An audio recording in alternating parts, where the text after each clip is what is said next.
না এখন যাকে আনলেন তার মধ্যে কি ওই ওপেন যে ব্যাপারটা এটা আছে? নাই। বা এটা যে পজিটিভ অন্তরে খোঁজার মোহর মেরে দিছে সত্য আল্লাহ, গ্রহণ এটা করার কিছু করার ইচ্ছাটা নাই। আছে? এই যে হামিদুর ভাইয়ের এটা সে কিন্তু নাই। আসে তর্ক উনারা করার জন্য, আসে উনি তর্ক করার তর্ক জন্য। করার জন্য আসুক না, উনি হাদিসকে জয়ী করার জন্য আসে। কি আসলে দুঃখজনক একটা ব্যাপার। যাই হোক সমস্যা নাই। সে যেহেতু চাইছে সময় যা ভাই আপনাকে ৩ মিনিট সময় দেওয়া হলো। এই যে ১২টা ৩৮ বাজে ৪১ পর্যন্ত বলুন যা বলার। ধন্যবাদ ভাই রেজন ভাই। তো আমি আসলে আজকের লাইভ পেজের জন্য যুক্ত হয়েছিলাম ওই একটা বিষয়কে কেন্দ্র করে, যে একটু আগে এক ভাই এসেছিল হানাফি সুন্নি নামে এরকম একটা নাম ছিল, নামটা এই মতো আমার মনে নাই। তো উনি সালাত নিয়ে প্রশ্ন করেছিলেন। তো আপনারা একটা আয়াত দিয়ে প্রায় দলিল দিয়ে থাকেন যে আল্লাহ কি নবীর উপরে নামাজ পড়েন বা ফেরেশতার উপরে নামাজ পড়েন, বা আল্লাহ কি মানুষের উপরে নামাজ পড়েন। যখন আমরা বলি যে সালাত মানে নামাজ, সালাত মানে নামাজ এটা আসলে অনুবাদ না, জাস্ট বলা হয় ফার্সিতে, এতটুকুই আমরা বলে থাকি বা বলে থাকে মানুষ। কিন্তু সালাতের অনেক অর্থ হয় কোরআনে, এটা আমরা বিশ্বাস করি। কিন্তু আপনারা বলেন যে যোগাযোগ। তো এটার উপরে আসলে আমি একটা কনফিউজড কোশ্চেন পেয়েছি, মানে আমি তো মেনে নিব এটা ঠিক আছে, কিন্তু তার আগে যদি আমার একটা কনফিউজড কোশ্চেন চলে আসে তাহলে তো আমার কিছু করার থাকে না ভাই এখানে। এই জন্য আপনাদের কাছে আসা বা সমাধান চাওয়া। তো আমরা ৪৯ নাম্বার সূরার ১৫ নাম্বার আয়াতে আল্লাহ বলছেন মুমিন মুমিন কেবল তারাই যারা আল্লাহ ও তার রাসূলের প্রতি ঈমান এনেছে তারপর সন্দেহ পোষণ করেনি।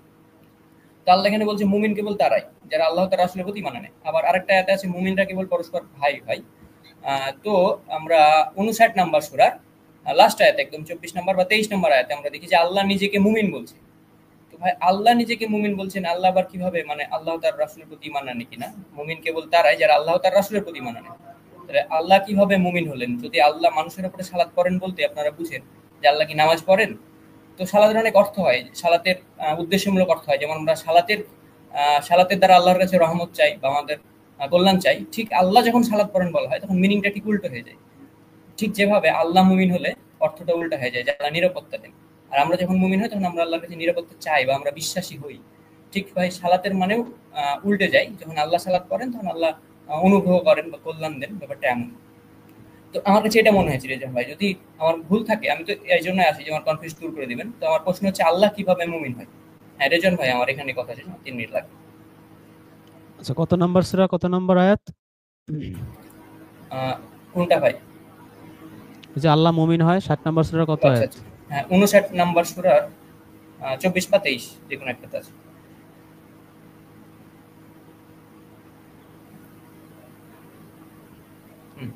২৩ আচ্ছা। নম্বরে, ২৩ নম্বরে আছে।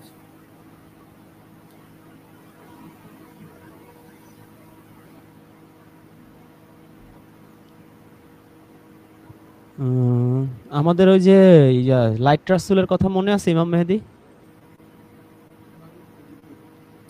মনে আছে ভাই, লাইট মনে রাসূলের আছে। কথা মনে আছে? ওই যে হ্যাঁ, লাইট হ্যাঁ মনে রাসূলের আছে। খপ্পরে পড়ছে মনে হয়। আচ্ছা যাই হোক, এটা পাকিস্তানি ওদের অনেক পুরনো থিওরি, প্রায় ৭০-৮০ বছর আগের থিওরি, যে আল্লাহ কিভাবে মুমিন হয়। তো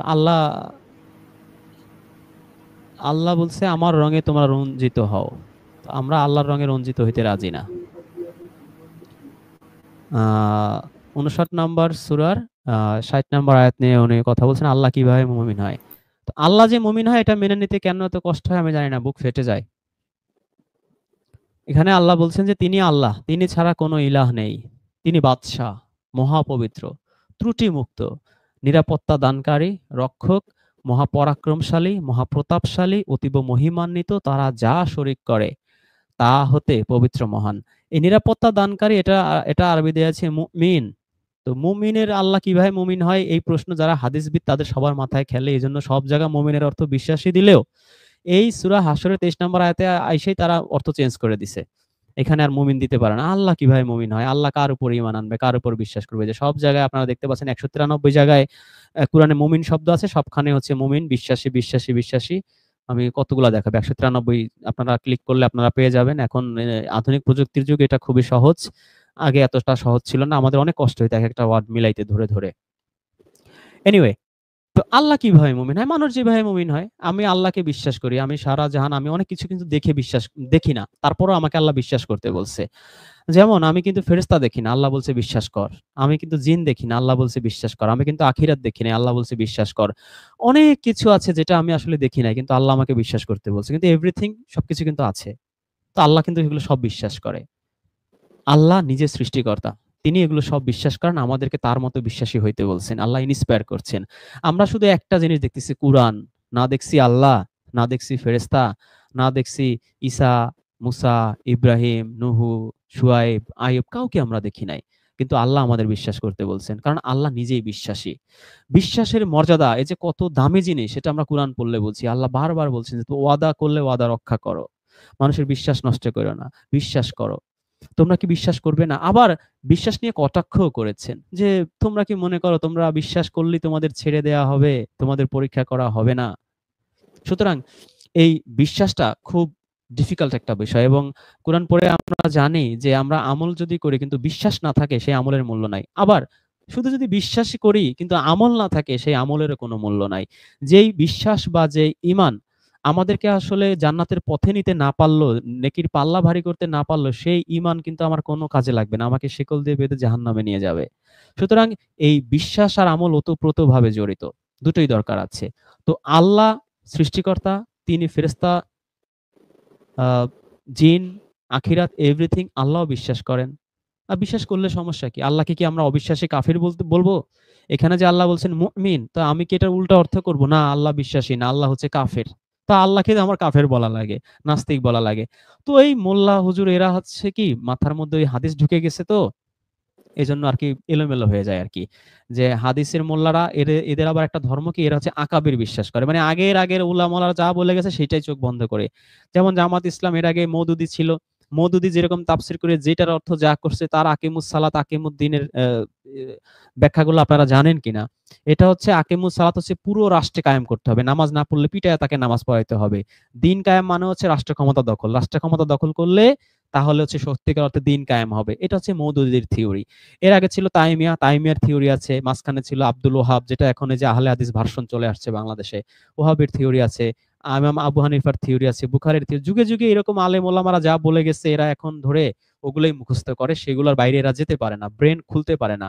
কিন্তু সূরা 38 নম্বর সূরা সাদের 29 আয়াত যদি আমরা পড়ি, আল্লাহ বলছে যে আমি বরকতময় কিতাব নাজিল করেছি যাতে তারা চিন্তা ভাবনা করে এর আয়াতগুলো নিয়ে। আমাদের এই চিন্তা ভাবনা গবেষণার সুযোগ আল্লাহ সবসময় অবারিত রেখেছে। আমরা চিন্তা ভাবনা করি না। ওই এক হুজুর বলছে আল্লাহ কেমনে মুমিন হয়, তাই তো মুমিন কেমনে হয়, ওই সারাদিন ওইটা নিয়ে করছি। হুজুর অর্থ করছি নিরাপত্তা, আমরা অর্থ করছি নিরাপত্তা। মুমিন আল্লাহকে বানাইতে পারতেছি না। আল্লাহকে কাফের বানানোর ব্যাপারে আমরা খুব ইন্টারেস্টেড। তা আল্লাহকে কাফের বানায় আমার কি লাভ, আমার ঠিক মাথায় ঢোকে না। যাই হোক, ইমাম মেহেদী ভাই যদি এর সাথে কিছু এড করতে চান। না, বিষয়টা হচ্ছে যে যারা মুমিন হয়, ধরেন আপনি ঈমান আনলেন, মুমিন হলেন, তাহলে আপনি কিন্তু সমস্ত শিরক এবং কুফরি থেকে নিরাপদ হয়ে গেলেন কিনা? জি, জি। নিরাপদ হয়ে গেলেন। তো আমরা যদি মুমিনের একটা অর্থ নিরাপদ হওয়া বুঝি বা না, নিরাপত্তার নিরাপদ হওয়া ব্যাপারটাই বুঝলে বুঝি। সমস্যা আছে। কেন সমস্যা আছে? সূরা আনফাল যদি আপনি পড়েন, আপনি দেখবেন যে আল্লাহ বলছে যে, তোমাদের যার কপালে মৃত্যু লেখা আছে, যদি সে ঘরের মধ্যেও পড়ে থাকো, তোমরা কি মনে করছো নিরাপদ হয়ে যাবা? না, ওই এই ঘরের নিরাপদ মধ্যে বলতে আল্লাহ মৃত্যু নিয়ে আসবে। না, আমি ওই মৃত্যুর কথা ঘরের বলি। মধ্যে আল্লাহ মৃত্যু নিয়ে আসবে। নিরাপদ বলতে আমি বুঝাইছি যে শিরকি বা কুফরি থেকে নিরাপদ হলাম আমি। আমি এইটা বুঝতে চাচ্ছি। না, এটা রুটওয়ার্ড দিয়ে আপনি নিরাপদ নিতে পারেন তো। আপনার এই যে এটার রুটওয়ার্ডটা আপনাকে দেখাই আমি। রুটওয়ার্ড দিয়ে আপনি নিরাপদ নিতে পারেন। কিন্তু এখানে তো নিরাপদ বলে, এখানে মুমিন বলছে। মুমিন। আপনি জানেন যে নিফাকের যে করে তাকে বলে মুনাফিক, যে শরিক করে তাকে হ্যাঁ, বলে হ্যাঁ, মুশরিক, যে ঈমান আনে তাকে বলে হ্যাঁ। মুমিন। আপনি ওইখানে নিরাপদ নিতে পারবেন না। এটা এই যে রুটওয়ার্ড দেখেন, আমান, আলিফ মিম নুন, এই যে আমান। এটা বিশ্বাস আছে, তবে এটা দিয়ে আবার আপনার ওই যে নিরাপদ আছে। ওইখানে আপনার সূরা বাকারাতেই আছে। আমি ওই যে ইব্রাহিমের আয়াতগুলো দেখি সামনে পড়ে কিনা, তাহলে আপনাদের দেখাইতে পারবো। ওখানে আমানা আছে আরকি। ওই যে নগরকে নিরাপদ করে দাও, সেই রুটওয়ার্ড থেকে সেই অর্থ হয়। যেহেতু ৭২৩ বার কোরআনে আপনারা দেখতে পাচ্ছেন, যে ৭২৩ বার এই শব্দটা আছে আরকি। আচ্ছা, ১৪৩ নম্বর ইব্রাহিমের আয়াতে আয়াত আছে। কই? ভাই, ইব্রাহিমের বিশ্বাস, আমানত এগুলো তো কাছাকাছি জিনিস, তাই না? হ্যাঁ, আমানত ১৪৩ তো আয়াত। একই রুটওয়ার্ড থেকে আসছে। একই রুট, এটা তো আচ্ছা, কাছাকাছি ইব্রাহিমের জিনিস এগুলো তো। আয়াতটা তো পাচ্ছি না সেটা তো কেন? বিতর্ক হওয়ার কোনো প্রশ্ন আমি দেখি না। এটা একটু আচ্ছা, গবেষণার এই যে ব্যাপার। ১২৫ আয়াত পাইছি আমি, কি যে আল্লাহ যে বলতেছিল যে, ইব্রাহিম বলতেছিল যে তুমি কাবাকে মানুষের জন্য মিলন কেন্দ্র ও নিরাপদ স্থান এটা বানাও আরকি। এই যে এখানে যে আমানা, এই যে আমনান, আমনান শব্দটা আছে এখানে, এই যে শান্তির জায়গা, আবার অনেকে অনুবাদে এই যে নিরাপদ জায়গা লিখছে আর কি। এটা একটা সম্ভব রূপক যেহেতু এটা দিয়ে ওইভাবে নেওয়া যায় আর কি। কিন্তু এখানে কিন্তু আমানা বলে না, বিশ্বাস বলে না, এখানে বলছে যে মুমিন। তো মুমিনের অর্থ তো আর ওইভাবে চেঞ্জ করা আসলে যাচ্ছে না। মুমিন শব্দ তো ডিফারেন্ট, এটা ব্যক্তিবাচক নাউন আর কি। ব্যক্তিবাচক নাউন জিনিসটা তো আমরা বুঝি সবাই, তাই না? হুম। যেমন মুনাফিক, মুশরিক এগুলো ব্যক্তিবাচক নাউন, মুমিন এগুলো ব্যক্তিবাচক নাউন।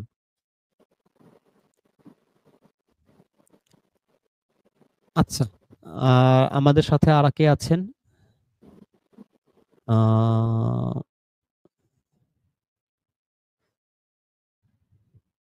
ঠিক আছে হামিদুর ভাই, আপনি আল্লাহ আল্লাহ কেমনে বিশ্বাসী এটা নিয়ে গবেষণা করতে থাকেন।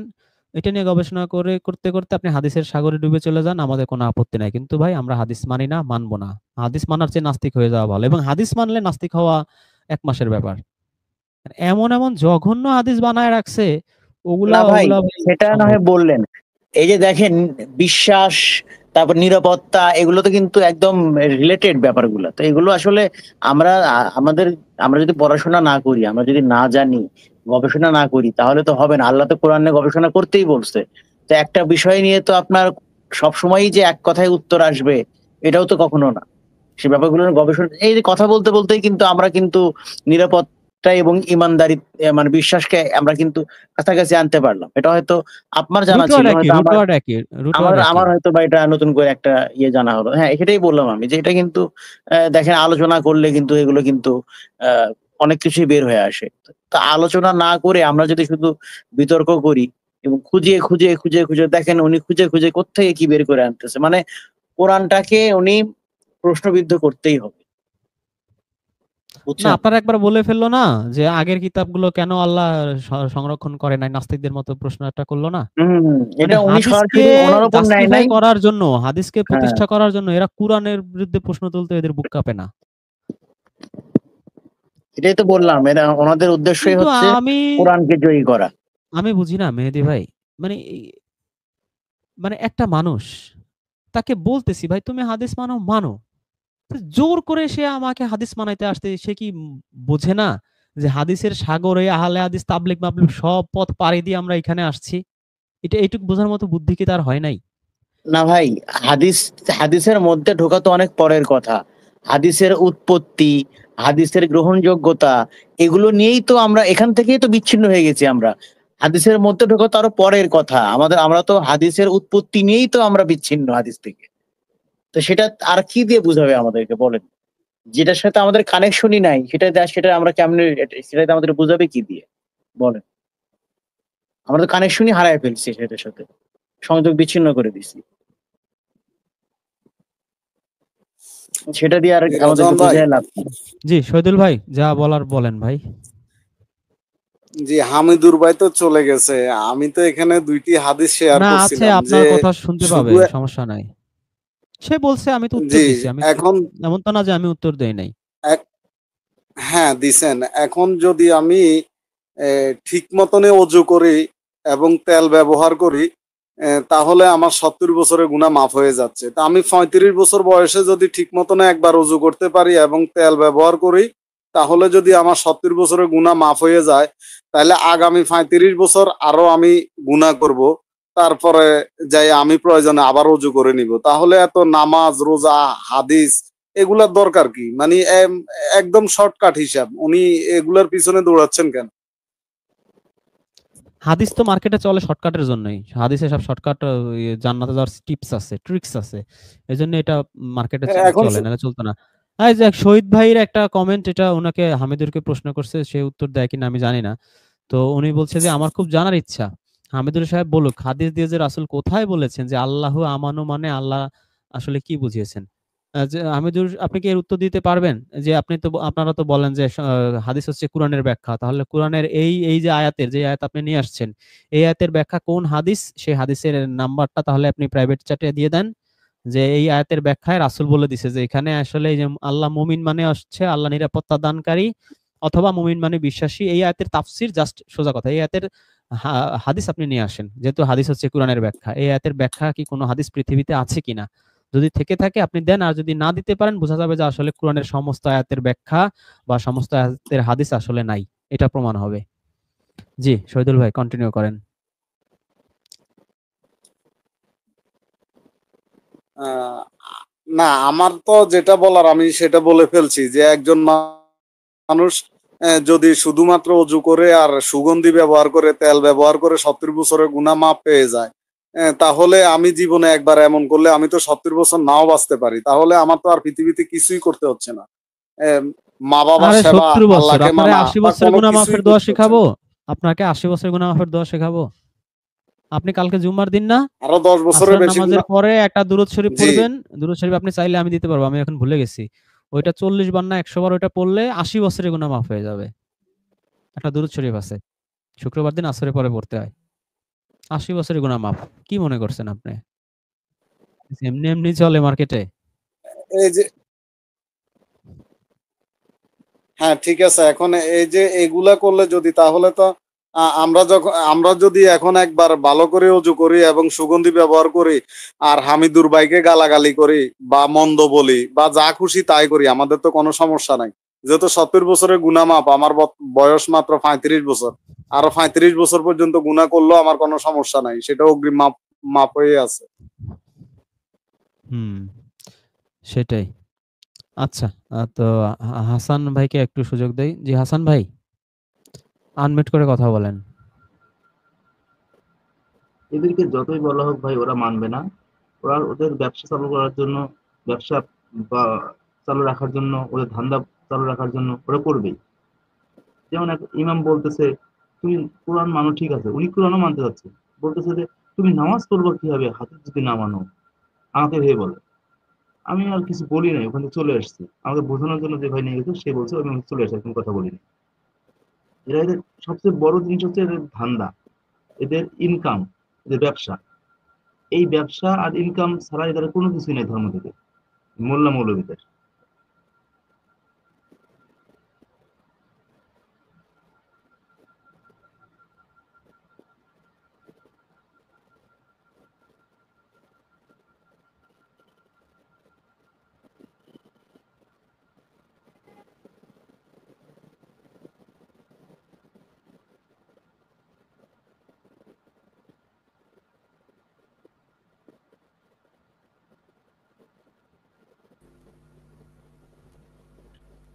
ও রাজ ভাই, আপনি আনমিউট করে কথা বলেন।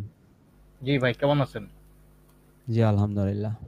জি, অনেকক্ষণ থেকে ব্যাক স্টেজে ছিলাম, আমার জন্য ধন্যবাদ। দুইটা প্রশ্ন ছিল অফ টপিকে। বলেন।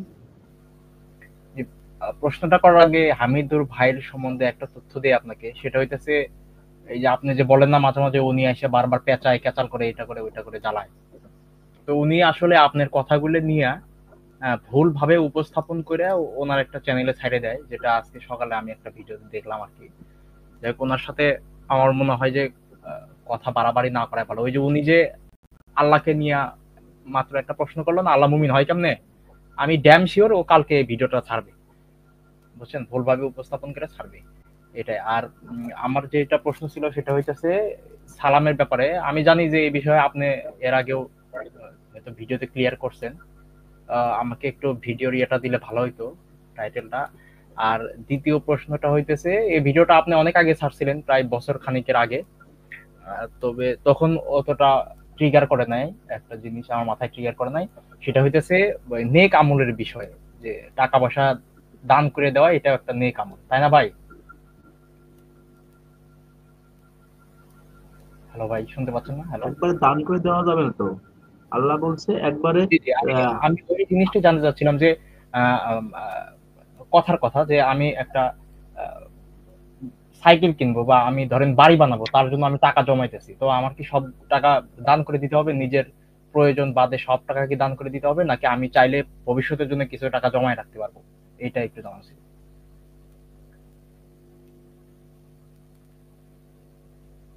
ভবিষ্যতে জমাবেন কি? ওইটা একটা বাড়ি করবেন বা মেয়ের বিয়ে দেবেন বা ছেলের বিয়ে করাবেন বা জি একটা পুকুর দরকার বা একটা ঘর করা দরকার, এই তো। জি তাহলে ওটা তো আপনার প্রয়োজন। আপনার প্রয়োজন যেটা সেটা তো আপনি করবেন। যেটা প্রয়োজন নাই, অনেকে আছে না যে প্রয়োজন নাই, এত প্রয়োজন যা দেখা যায় ১,০০০ কোটি টাকার মালিক কি করবে, বাকি টাকা সে সুইস ব্যাংকে জমা করতেছে। যেটা প্রয়োজন নাই সেইটা আপনার দান করতে হবে, যেটা প্রয়োজন সেটা তো আপনি দান কেন করবেন? জি, এটাই সূরা তো বানী জানা। ইসরাঈলের বাড়ি হিকমতের করার আয়াতে জন্য আল্লাহ আমি বলছে টাকা না, জমায় রাখতে পারছি না, বুঝতে পারছি হ্যাঁ বিষয়টা। সেটা তো আপনি করতে, এটা তো আপনার প্রয়োজন, বাড়ি প্রয়োজন না মানুষের? জি, অবশ্যই। বা এটা বিয়ে করতে আল্লাহ বলছে সচ্ছল হইতে হবে, তারপর বিয়ে করতে হবে। এখন আমার বিয়ে করতে গেলে সচ্ছল হইতে হবে, আমার একটা স্ত্রী হবে, তার জন্য আলাদা খরচের ব্যাপার আছে। আমি তো টাকা সঞ্চয় এটা করার চেষ্টা করবোই, এটাই এটা স্বাভাবিক। কি এটা কোরআনে আছে ভাই? আমি তো ভাবছিলাম যে এটা হয়তো হাদিস। কোনটা? এই যে বিয়ে করার জন্য কোরআনে আছে, কোরআনে আছে। আচ্ছা, আচ্ছা। এটা একটু জান। আর ওই সালামুন আপনারা বলেন সালামুন আলাইকুম, অথচ আমরা ছোটবেলা থেকে শিখে আসছি আসসালামু আলাইকুম, সাথে আর অনেক কিছু। আসলে এই বিষয়টা যদি একটু বলতেন। এটা সূরা আনামের ৫৪ নম্বর আয়াতে আল্লাহ শিখাইছে নবীকে যে যদি কোনো ঈমানদাররা যারা আল্লাহর আয়াতে বিশ্বাস করে তারা তোমার কাছে আসলে তুমি বলবা সালামুন আলাইকুম। স্পষ্ট আয়াত, সালামুন আলাইকুম। সূরা আনাম আয়াত ৫৪। জি ভাই, বুঝতে পারছি। এইটা একটু জানার ছিল। আর ওই হামিদুর, শায়েখ হামিদুর, উনি কিন্তু আপনার কথাবার্তা ওই কাটিং করে নিয়ে যায় ওনার চ্যানেলে ছাড়িয়ে উল্টাপাল্টা উপস্থাপন করে। ওইখানে ছাড়ে সব হচ্ছে আমাদেরই লোকজন, তারা যায় দেখে ভিউ বাড়ে আসে। আমি যে কটা ধরতে পারবো সব কটার আমি ব্লক করবো। না, আমি আজকে স্পটটা হঠাৎ করে করছি। ভিডিওটা আমার সামনে আসছে, বুঝছেন? এই যে অনেকে যে গ্রুপে ছাড়ে, যে কটা গ্রুপে পাই সব কটার ব্লক করি। দেখ বসে বসে হামিদের ভিডিও দেখ, আমাদের তো দেখার দরকার নাই। ও আমি আসছি মূলত উনি ঢুকছে, তারপরে ওনাকে একটা প্রশ্ন করতাম, যেহেতু হাদিসকে কোরআনের ব্যাখ্যা হিসেবে মানে একটা কোরআনের আয়াত। কোনো লাভ নাই ভাই, কোনো লাভ নাই। উনি যেহেতু চলে গেছে, আচ্ছা ওই বিষয় না করি। তবে আরেকটা আমরা যে বিষয় একটু প্রশ্ন আপনার করছি থেকে একটার কি অপিনিয়ন উত্তর চাচ্ছি। দিছে দেখছেন আপনি?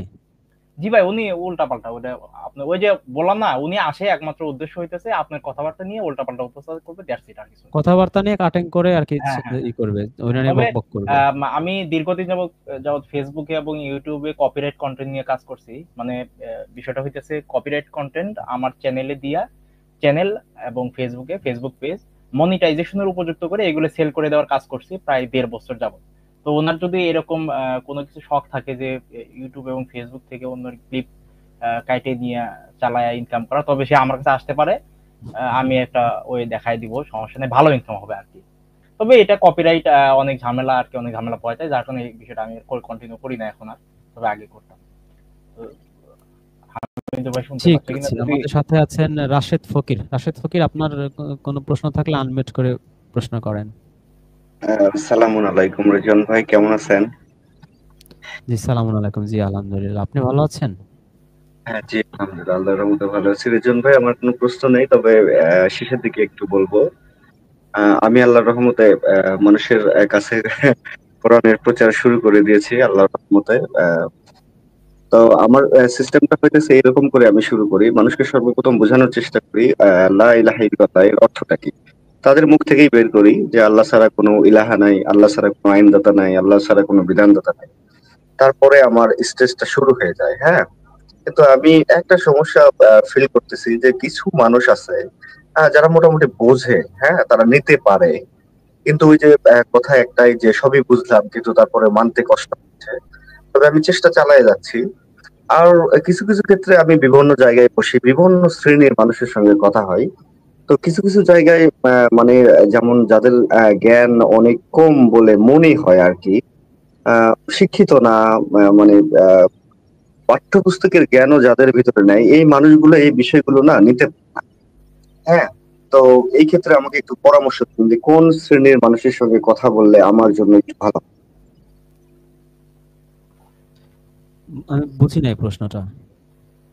মানে বিভিন্ন শ্রেণীর মানুষের আমাদের সমাজে বসবাস, কিছু মানুষ আছে যারা শিক্ষিত, না, পুঁথিগত কোন বিদ্যা শ্রেণী যাদের আছে। সেটা হচ্ছে আপনার ওই যে সূরা আবাসা। সূরা আবাসা হচ্ছে যে কোরআনের প্রতি যারা ইন্টারেস্ট দেখবেন, যে দেখবেন মোটামুটি ধর্মকর্মের ব্যাপারে খুব ইন্টারেস্টেড, তার সাথে আলোচনা করবেন। যে মানে ইন্টারেস্টেড না, ধর্মকর্ম যে করে না, যে হচ্ছে ওই যে জালিম, ঘুষখোর, সুদখোর, চাঁদাবাজ, এদের সাথে তো কোরআন নিয়ে কথা বলে লাভ নাই আছে।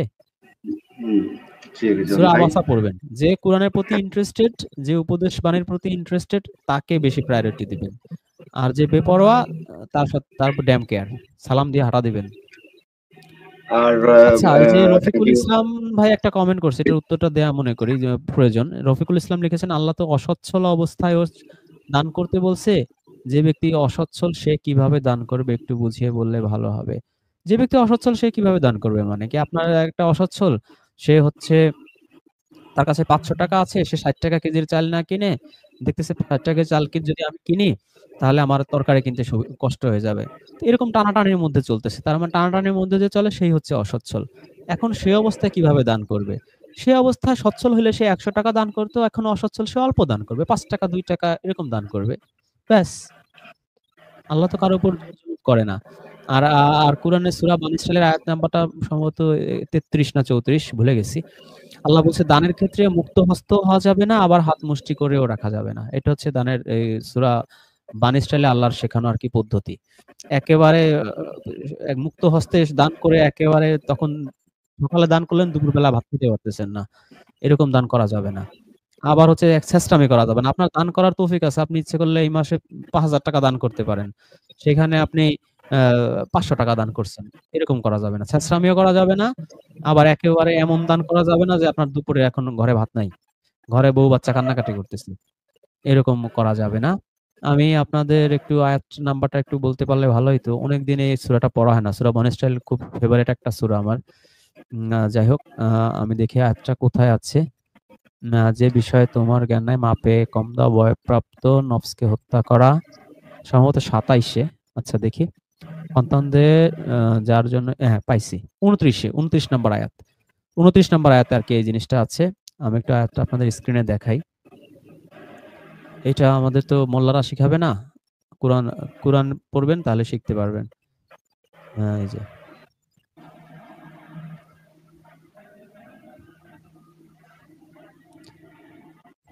আল্লাহ বলছে যে তুমি তোমার হাত গলায় বেঁধে রেখো না এবং তা সম্পূর্ণরূপে মেলেও দিও না, তাহলে তুমি তিরস্কৃত ও আফসোসকৃত হয়ে বসে পড়বে।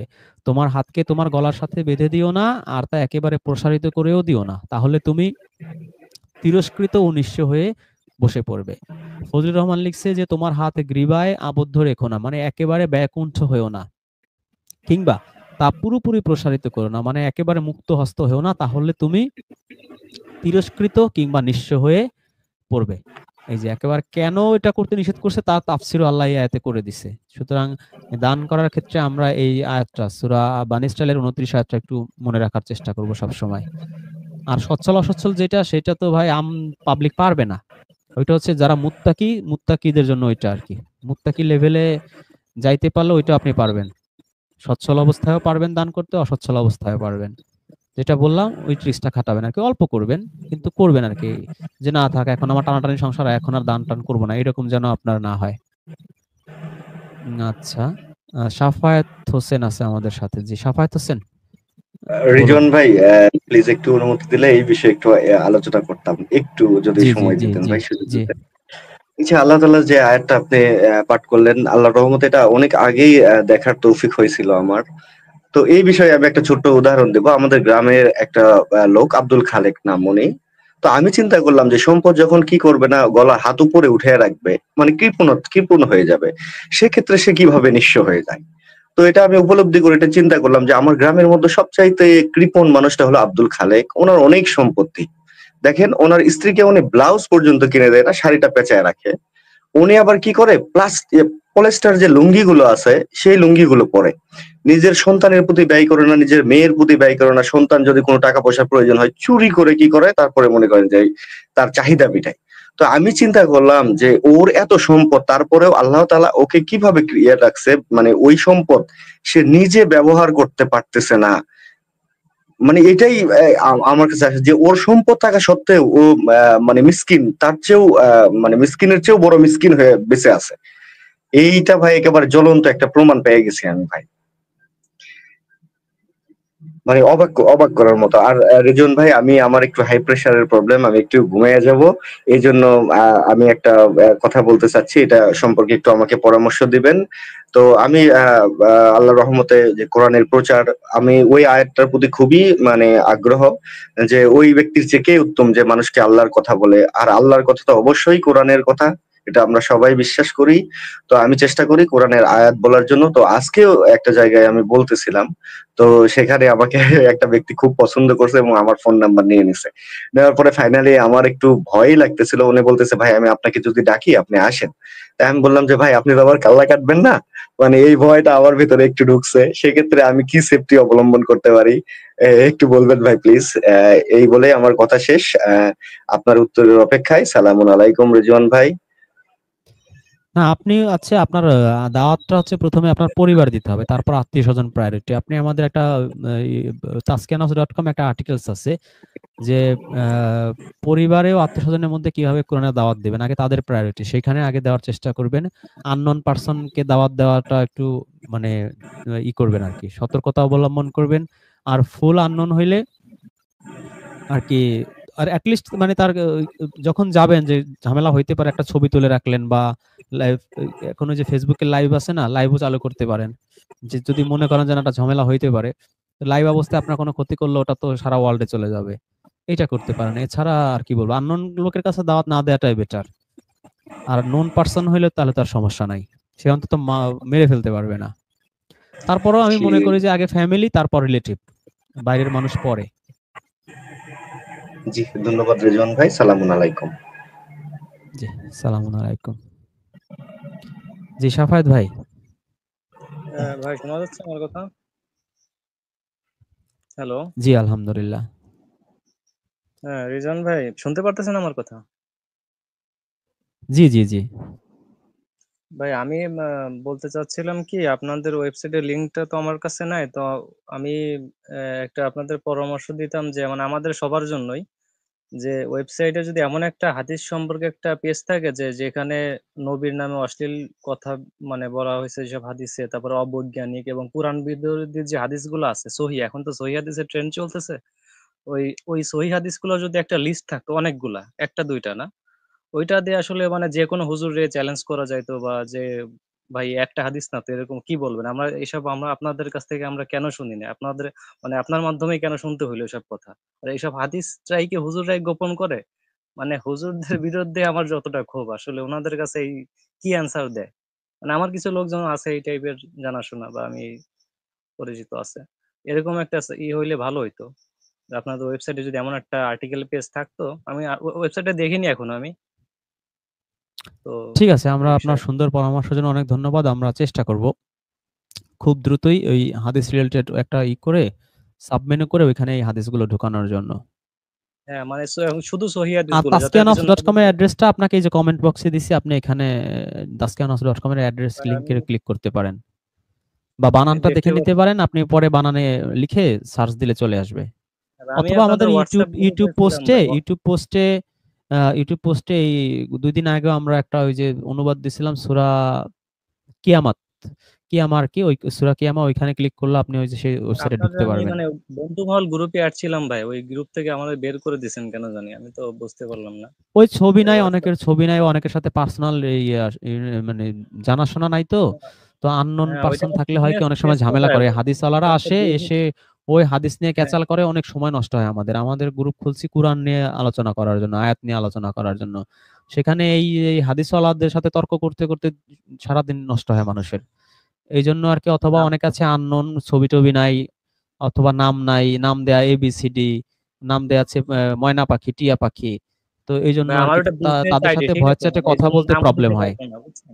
আমার ওটা জি? বিজনেস আইডি, বুঝছেন? মানে আমার ওটা বিজনেস WhatsApp, মানে এইজন্য আমি পার্সোনাল নাম দিতে পারবো না। মানে ফেসবুক পেজের সাথে এড করা তো, চাইলেও দিতে পারবো না। এইজন্য কি এড করা যায় আপনি কি বন্ধুমহল একটা গ্রুপে? সিমই একটা ফোনে কি একটা WhatsApp এ একটাই খোলা যায় নাকি?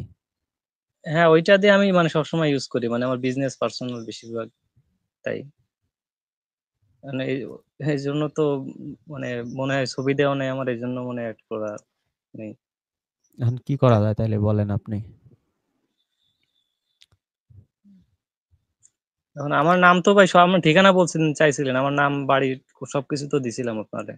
নাম খুলনা থাকি আমি। না, এখন মনে করেন ভয়েস চ্যাটে আমরা কথা বলতেছি ৩০ জনে। এখন আপনার নাম হচ্ছে যে বসুন্ধরা গ্রুপ। তো এইভাবে কথা বলা যায়? বসুন্ধরা গ্রুপ ভাই, বসুন্ধরা গ্রুপ ভাই এভাবে কথা বলা যায়? অথবা নাম হচ্ছে মনে করেন প্রাণ আরএফএল কোম্পানি। এখন আমি কিভাবে কথা বলবো? একটা মানুষের সাথে কথা বলার সময় যদি বলে এই যে বলতেছি ইমাম মেহেদী ভাই, উনি বলবে জি। আর যদি বলে এই বলেন প্রাণ আরাফেল, কেমন হয়ে যায় বিষয়টা? আপনি নিজে ভেবে দেখেন। না না, হ্যাঁ এটা বুঝতে পারছি ভাই। আচ্ছা, ঠিক আছে ভাই, আমি পার্সোনাল একটা অ্যাকাউন্টে। জি, ঠিক আছে ভাইয়া। আমরা সৈয়দ বংশের, ওরে বাবা, জি সৈয়দ বংশের, আপনার আনমিউট করে কথা বলেন। সৈয়দ বংশ কি নবীর বংশ নাকি? নবীর বংশ তো কারবালার মাঠে শেষ করে দিছে, আবার নবীর বংশের লোক আসলো কিভাবে? এটা কি টেস্ট টিউবের মাধ্যমে আসলো, না কি যেন সেদিন ইমাম মেহেদী ভাই কি যেন একটা বলছিলেন,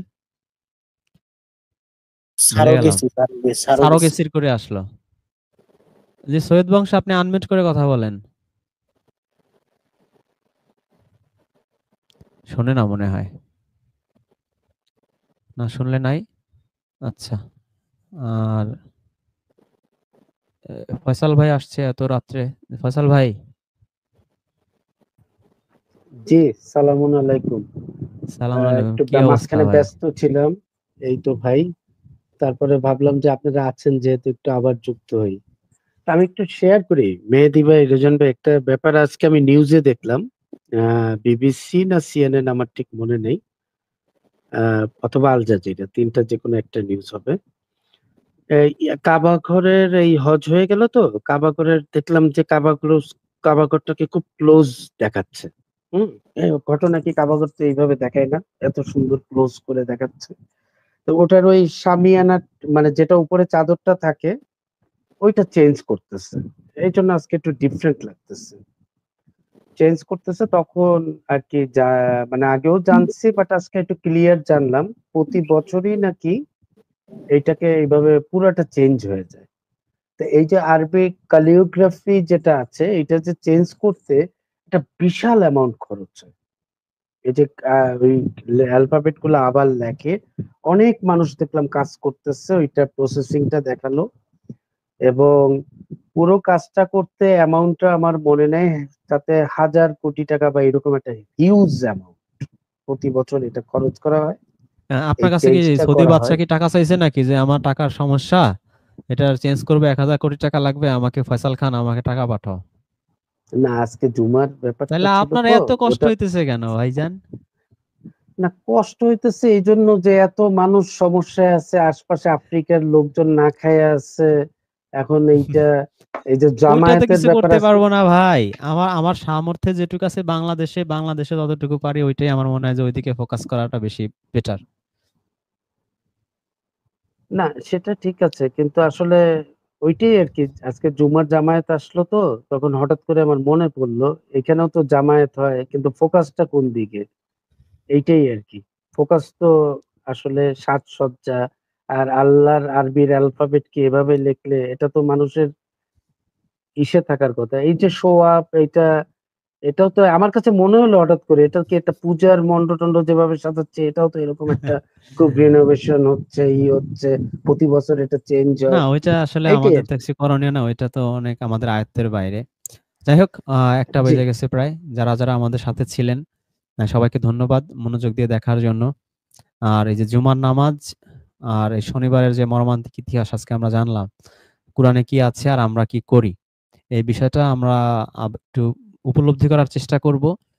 এবং এই ভিডিওটা যদি আপনার মনে হয় যে আসলে মানুষের পরিবর্তন হইতে পারে, ভিডিওটা শেয়ার করার চেষ্টা করবেন, লাইক করার চেষ্টা করবেন।